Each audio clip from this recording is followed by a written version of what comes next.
Assalamualaikum warahmatullahi wabarakatuh. Jumpa lagi dengan kami di channel ini, channel Baca-Baca. Kita masih dalam proses untuk membaca buku Nurul Yakin fi Sirati Sayyidil Mursalin, buku Sirah Nabi Muhammad SAW yang ditulis oleh Syekh Muhammad Al-Khudhari.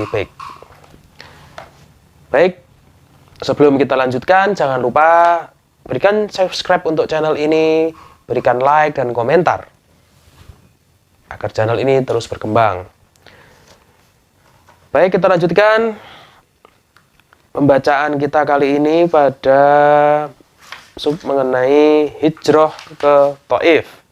Tatkala Rasulullah SAW melihat orang-orang Quraisy melakukan penghinaan, beliau berniat menemui Bani Thaqif di Taif untuk meminta bantuan dan pertolongan dari mereka untuk menghadapi kaumnya, sehingga beliau dapat menunaikan perintah Rabb-nya. Di sini ada catatan footnote-nya. Taif itu sebuah daerah yang terletak di tenggara Makkah. Sebab mereka adalah orang-orang yang paling dekat dari Makkah, dan beliau masih mempunyai hubungan kekerabatan dengan mereka karena Ibu Hashim bin Abdi Manaf, yaitu Atikah As-Sulamiyah, berasal dari Bani Salim bin Mansur. Sedangkan Bani Salim adalah sekutu Bani Thaqif. Jadi, kenapa hijrah ke Taif ini sudah ada pertimbangan tersendiri. Jadi, masih ada kekerabatan dan seterusnya. Rasulullah SAW berangkat ke Taif ditemani oleh maula beliau, yaitu Zaid bin Al-Harithah. Sesampainya di Taif, Rasulullah disambut oleh pemimpin-pemimpin Taif. Mereka bertiga, yaitu Abdu Yalil, Mas'ud, dan Habib. Semuanya adalah anak Amr bin Umair Ats-Tsaqafi. Lalu Rasulullah SAW mengutarakan maksud kedatangannya, yaitu meminta pertolongan dari mereka untuk membantunya sehingga ia dapat menunaikan dakwahnya. Namun, mereka menolak permintaan Rasulullah dengan tolakan yang buruk.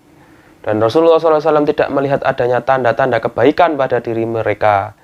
Pada saat itu, Rasulullah meminta kepada mereka agar hal tersebut jangan mereka siarkan supaya orang-orang Quraisy tidak mengetahuinya. Pasalnya, jika orang-orang Quraisy mengetahui, niscaya tekanan mereka akan bertambah keras karena mereka mengetahui bahwa Rasulullah meminta bantuan dari orang-orang Taif untuk memusuhi mereka. Namun, orang-orang Thaqif tidak mau memenuhi apa yang diharapkan oleh Rasulullah. Bahkan sebaliknya, mereka mengirimkan orang-orang bodoh dan anak-anak mereka untuk berbaris di sepanjang jalan, lalu melempari Rasulullah SAW dengan batu.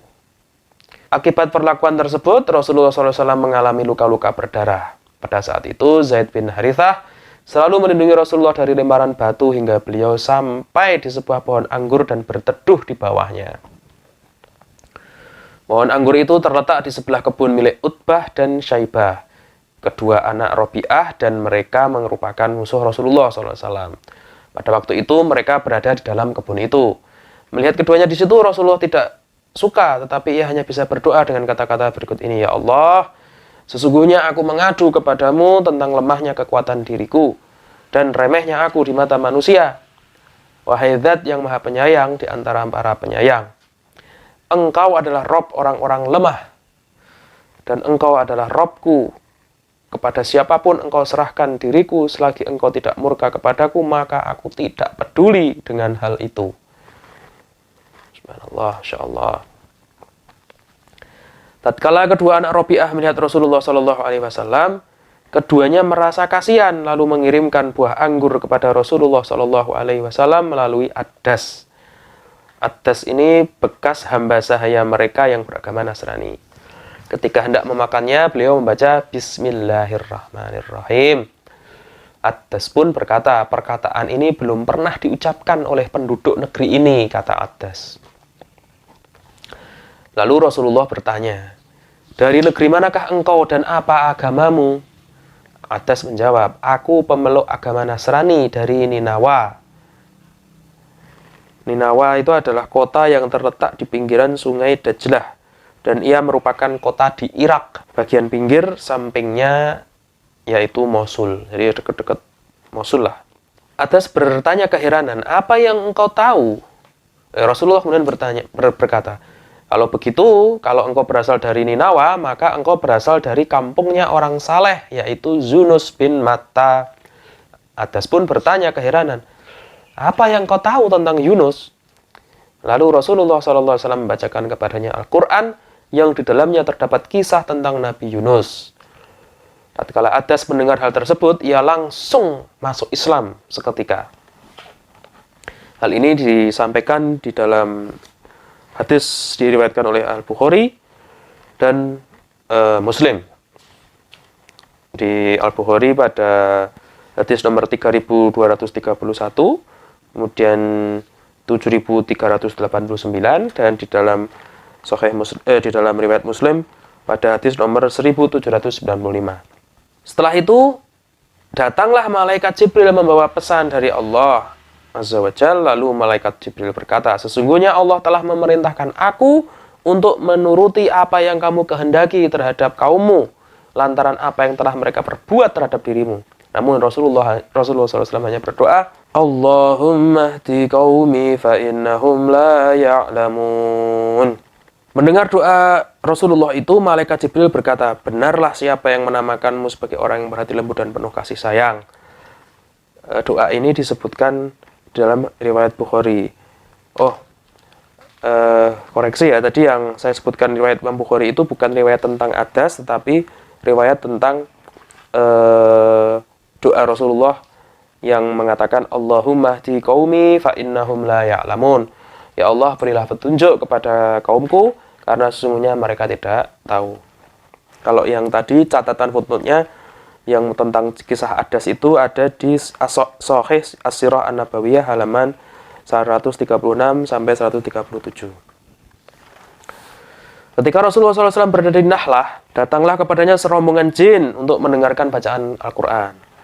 Mereka adalah kaum jin yang berasal dari zaman Nabi Musa alaihissalam. Saat mendengar bacaan Al-Quran dari Rasulullah, mereka kembali kepada kaumnya untuk memberi peringatan. Mereka memberitahu kaumnya tentang Rasulullah, lalu Allah menurunkan firman-Nya berkenaan dengan mereka itu. A'udzu billahi minasyaitonir rajim. Wa idh sarafna ilaika nafaran minal jinni yastami'unal Qur'ana falamma hadaruhu qalu ansitu. Falamma qudiya wallaw ila qaumihim mundirin. Dan ingatlah ketika kami hadapkan serombongan jin kepadamu yang mendengarkan Al-Quran, maka tatkala mereka menghadiri pembacaannya, lalu mereka berkata, diamlah kamu untuk mendengarkannya. Ketika pembacaan telah selesai, mereka kembali kepada kaumnya untuk memberi peringatan. Qalu ya qaumana inna sami'na kitaban unzila min ba'di Musa musaddiqan lima bayna yadayhi yahdi ilal haqqi wa ila tariqim mustaqim. Mereka berkata, hai kaum kami, sesungguhnya kami telah mendengarkan Al-Quran yang telah diturunkan sesudah Musa yang membenarkan kitab-kitab yang sebelumnya lagi memimpin kepada kebenaran dan kepada jalan yang lurus. Ini saya sampaikan aja ya. Bacain terjemahannya aja. Hai kaum kami, terimalah seruan mereka orang yang menyeru kepada Allah dan berimanlah kepadanya. Niscaya Allah akan mengampuni dosa-dosa kamu dan melepaskan kamu dari azab yang pedih. Dan orang yang tidak menerima seruan orang yang menyeru kepada Allah, maka dia tidak akan melepaskan diri dari azab Allah di muka bumi. Dan tidak ada baginya pelindung selain Allah. Mereka itu dalam kesesatan yang nyata. Allah Azza wa Jalla telah menceritakan kisah tentang jin ini dengan cukup panjang dalam surah Al-Quran, juga dinamai dengan nama mereka yaitu Al-Jin. Permulaan surah itu mengatakan, katakanlah hai Nabi Muhammad, hai Muhammad sallallahu alaihi wasallam, telah diwahyukan kepadamu bahwasanya telah mendengarkan sekumpulan jin akan Al-Quran, lalu mereka berkata, sungguhnya kami telah mendengarkan Al-Quran yang menakjubkan, yang memberi petunjuk kepada jalan yang benar, lalu kami beriman kepadanya. Dan kami sekali-kali tidak akan mempersekutukan seorang pun dengan Tuhan kami. Kemudian pasal berikutnya adalah berlindung kepada Al-Mut'im bin Adi. Ketika meninggalkan Taif, Rasulullah SAW tidak dapat masuk begitu saja ke kota Makkah karena orang-orang Quraisy telah mengetahui bahwa ia berangkat ke Taif untuk meminta bantuan penduduknya guna menghadapi mereka. Rasulullah SAW mengirimkan utusannya kepada Mut'im bin Adi bin Nawfal bin Abdul Manaf untuk memberitahukan kepadanya bahwa ia akan memasuki kota Makkah di bawah perlindungannya. Al-Mut'im mengabulkan permintaan tersebut, lalu ia bersama semua anaknya menyandang senjata untuk menyambut kedatangan Rasulullah. Setelah Rasulullah tiba, Al-Mut'im mengajaknya bertawaf di Ka'bah, memberitahukan kepada orang-orang bahwa Rasulullah berada dalam perlindungan Al-Mut'im bin Adi. Di antara kaum musyrikin ada yang berkata, "Hei Mut'im, apakah engkau sebagai pemberi perlindungan atau sebagai pengikutnya?" Al-Mut'im kemudian menjawab, "Aku sebagai pelindungnya." Mereka berkata, "Kalau memang demikian, maka jaminanmu tidak akan dilanggar." Hal ini diriwayatkan di dalam Zadul Ma'ad. Kemudian ketika Rasulullah pasal berikutnya utusan dari Daus. Ketika Rasulullah SAW di Makkah, datanglah At-Tufail bin Amr Ad-Dausi dari kabilah Daus, kerabat sahabatnya Abu Hurairah radhiyallahu taala anhu. At-Tufail adalah orang yang dihormati di kalangan kaumnya. Ia juga seorang penyair yang cerdas. Setelah Rasulullah membacakan Al-Quran kepadanya, ia pun masuk Islam. Lalu Rasulullah SAW bersabda kepadanya, "Berangkatlah kepada kaummu, lalu ajaklah mereka masuk Islam." Rasulullah juga mendoakannya, "Ya Allah, berilah petunjuk pada orang-orang Daus." Kemudian At-Tufail kembali kepada kaumnya dan mengajak mereka masuk Islam, dan banyak dari mereka yang masuk Islam. Kelak akan datang pula utusan dari mereka kepada Rasulullah SAW untuk yang kedua kalinya di Madinah. Baik, kita cukupkan sekian dulu pembacaan buku Nurul Yakin fi Sirati Sayyidil Mursalin kali ini. Kita akan lanjutkan pembahasan berikutnya pada subpasal tema Isra dan Mi'raj. Tapi sebelumnya, jangan lupa untuk subscribe bagi Anda yang belum mensubscribe channel ini. Stay tune buat Anda yang sudah subscribe di channel ini. Jangan lupa untuk memberikan like, komentar, dan share kepada teman serta kerabat Anda. Sampai jumpa di kesempatan yang akan datang.